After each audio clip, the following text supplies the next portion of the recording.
मैं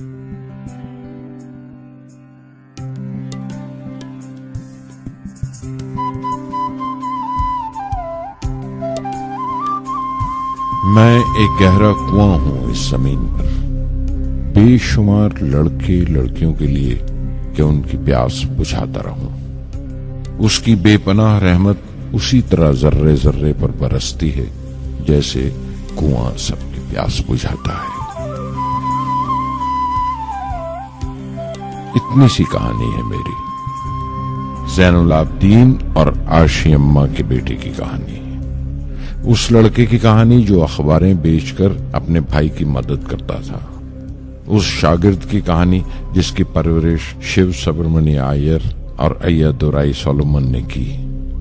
उस विद्यार्थी की कहानी जिसे पंडले मास्टर ने तालीम दी, एमजी के मेनन और प्रोफेसर साराभाई ने इंजीनियर की पहचान दी, जो नाकामियों और मुश्किलों में पलकर साइंसदान बना।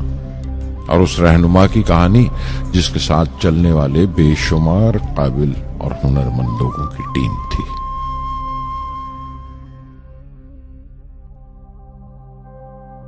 मेरी कहानी मेरे साथ खत्म हो जाएगी, क्योंकि दुनियावी मानों में मेरे पास कोई पूंजी नहीं है। मैंने कुछ हासिल नहीं किया, जमा नहीं किया। मेरे पास कुछ नहीं और कोई नहीं, न बेटा, न बेटी, न परिवार।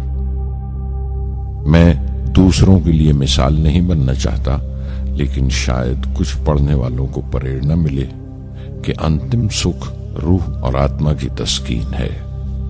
खुदा की रहमत उनकी वरासत है।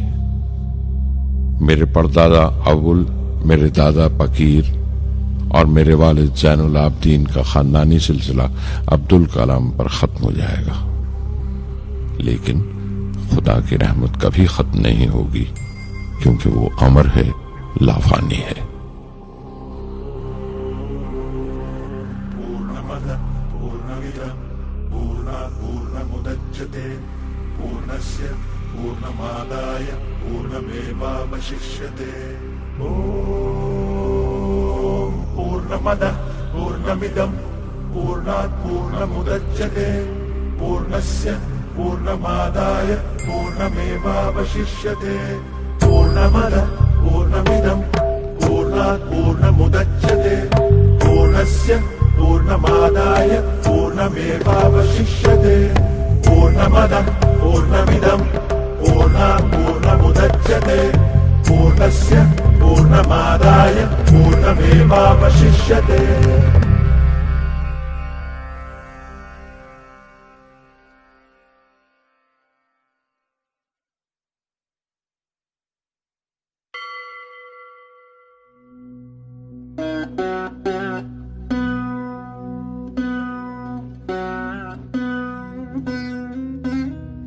मैं शहर रामेश्वरम के एक मिडिल क्लास तमिल खानदान में पैदा हुआ। मेरे अब्बा ज़ैनुल आबदीन के पास न तालीम थी न दौलत, लेकिन इन मजबूरियों के बावजूद एक दानाई थी उनके पास और हौसला था।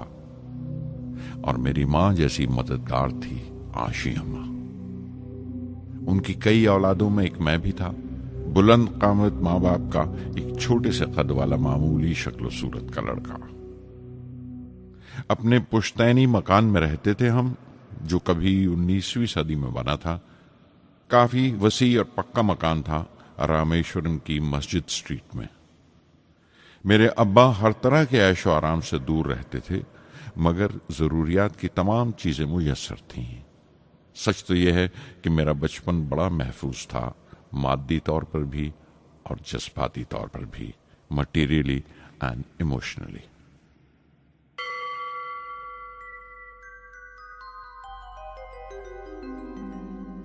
रामेश्वरम का मशहूर शिव मंदिर हमारे घर से सिर्फ 10 मिनट की दूरी पर था। हमारे इलाके में ज्यादा आबादी मुसलमानों की थी, फिर भी काफी हिंदू घराने थे जो बड़े इत्तेफाक से पड़ोस में रहते थे। हमारे इलाके में एक बड़ी पुरानी मस्जिद थी जहां मेरे अब्बा मुझे हर शाम नमाज पढ़ने के लिए ले जाया करते थे।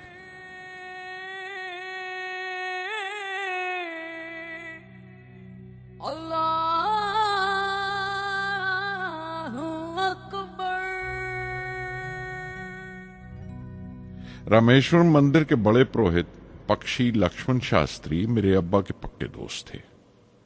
मेरी बचपन की यादों में आंकी हुई एक याद ये भी थी कि अपने अपने रवायती लिबास में बैठे हुए वो दोनों कैसे रूहानी मसलों पर देर देर तक बातें करते रहते थे।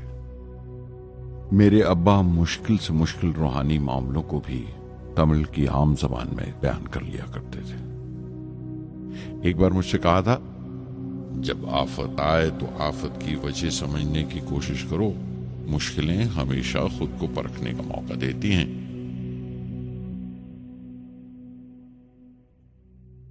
मैंने हमेशा अपनी साइंस और टेक्नोलॉजी में अब्बा के असूलों पर चलने की कोशिश की है। मैं इस बात पर यकीन रखता हूं कि हमसे ऊपर भी एक आला ताकत है, एक महान शक्ति है जो हमें मुसीबत, मायूसी और नाकामियों से निकालकर सच्चाई के मुकाम तक पहुंचाती है।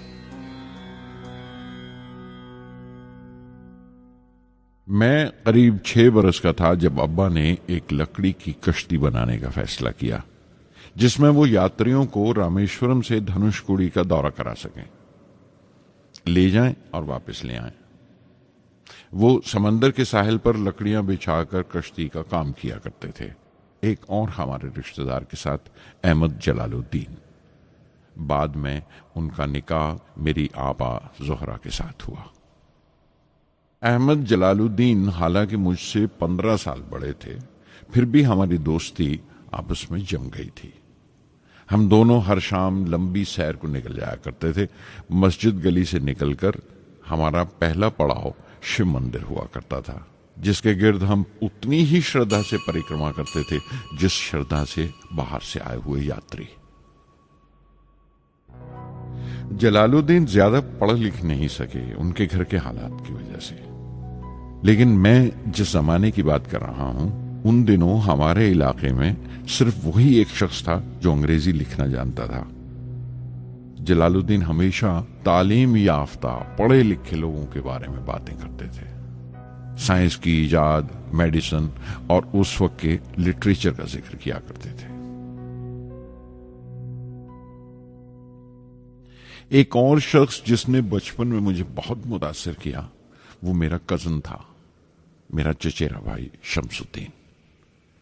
उसके पास रामेश्वरम में अखबारों का ठेका था और सब काम अकेले ही किया करता था।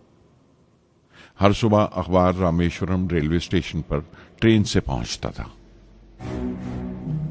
सन 1939 में दूसरी आलमगीर जंग शुरू हुई, द सेकेंड वर्ल्ड वॉर। उस वक्त मैं 8 साल का था।